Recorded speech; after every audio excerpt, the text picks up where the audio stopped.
Hey y'all, so this is a short story I wrote about a month ago.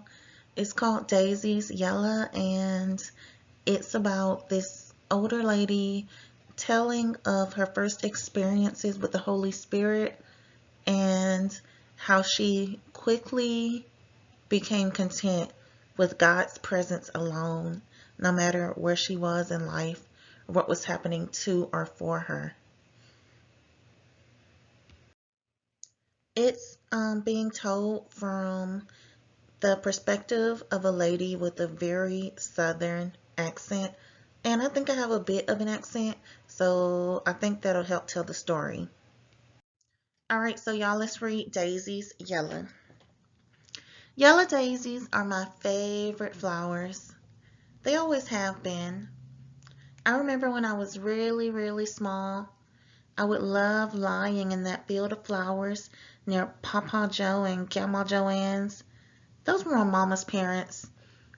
Yes, yes, I would love visiting their little one-bedroom house over there in Langsford. Oh, it's not there anymore. Now, all that land's been cleared and they don't put some stores over there. A strip mall, they calls it. And their one bedroom wasn't really a bedroom. It was more of a spacious living room. One area of it was a kitchenette and they had chairs in the living room area. No TV. Didn't need one and didn't want one. Grandma Joanne would always make biscuits on that little stove, and she'd always have tea brewing. It wasn't sweet, but it didn't need to be. I'd ask Mama almost every day if I could go to Papa Joe and Grandma Joanne's, and almost every day when I'd ask, Mama would say yes. But be back in time for supper, she'd say.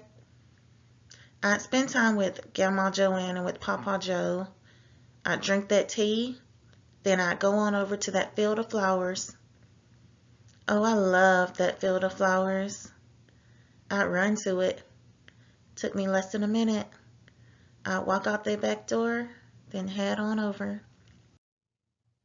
There would always be a breeze, and it always seemed like the breeze was just for me. I told Grandma Joanne about this breeze one day. Feels like it's just for me, Grandma. Well, baby, it is. That's the Lord reminding you that you're free, that you're alive, that you're worth it. Every time I went to that field, I'd expect to feel that breeze. And every time I went to that field, I did feel it. It felt like the icing on the cake. The field of flowers was amazing. And then I got a breeze. And that breeze was the icing on the cake. I'd lay down in them soft flowers. The breeze would keep blowing. I'd take off my shoes, feel the breeze through my toes, feel the breeze on my feet, feel the breeze on my face, feel the breeze on my arms and legs. I'd hear the breeze, this breeze that was just for me. The sky would be blue, and I'd close my eyes and lay there.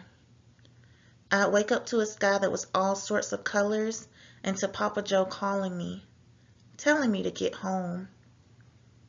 I'd slowly rise, breathe in the scent of that fresh air and of them flowers, find a flower to kiss, then lower my face to kiss it. Then I might pluck one and take it home.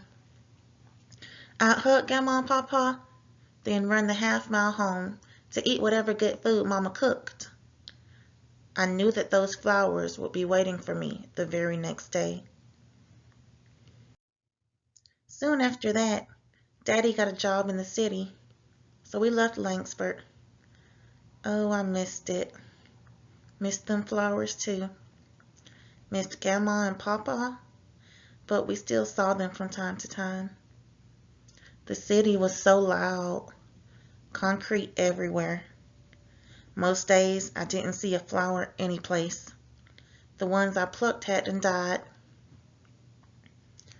I remember though, walking through the market with Mama one day, holding Mama's hand and just walking. She was wearing a nice new hat with a sunflower on it. It was the only hat in the store that had a flower, so it was the one I told her she should buy. It looks kind of like a daisy, I told her. We kept walking, and I would glance at the flower on Mama's hat, and she'd look down at me and smile. And I just remember feeling grateful to see a flower. It reminded me of the peace I knew back then, before we moved to the loud city, and before Daddy took that new job. Seeing that flower took me right back to that field of my daisies.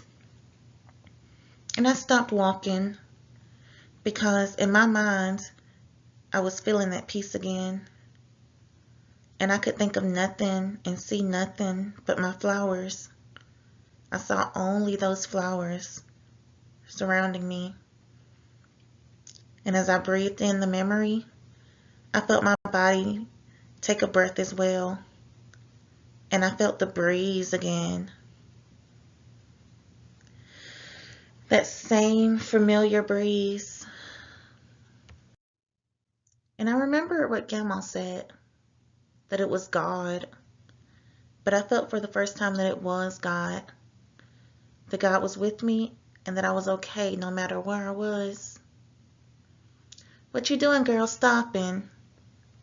I came back to reality, to my mama's soft voice, her pretty face, and her flower hat. Keep walking, girl, don't dawdle. Love and amusement in her voice. Yes, ma'am, I said, as I held Grandma, Pawpaw, and them flowers in my heart, and as I moved forward with only the peace of God surrounding me, a peace that was the icing on my life, and a peace that was enough. All right, y'all. Thank y'all so much for listening to my story, Daisies, Yella. I hope that it touched y'all in some way. If it did, please feel free to comment, like, subscribe, and share how it touched you. Share anything that stood out to you, any feedback at all. I would like to say that, when I was writing this, it was just flowing out of me.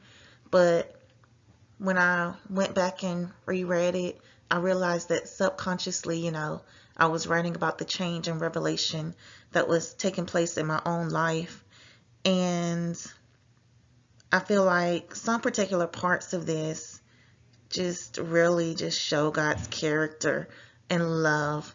For example, like when I mentioned the flower, the sunflower, reminded the girl of back home. God will do that. He'll put things around you that'll just give you comfort because he knows what you love. So even though he is the ultimate prize, and he is our peace and our everything, he'll still place things in our lives that we are familiar with and that we just really enjoy. But I love you guys. God bless y'all, and I will talk with y'all soon.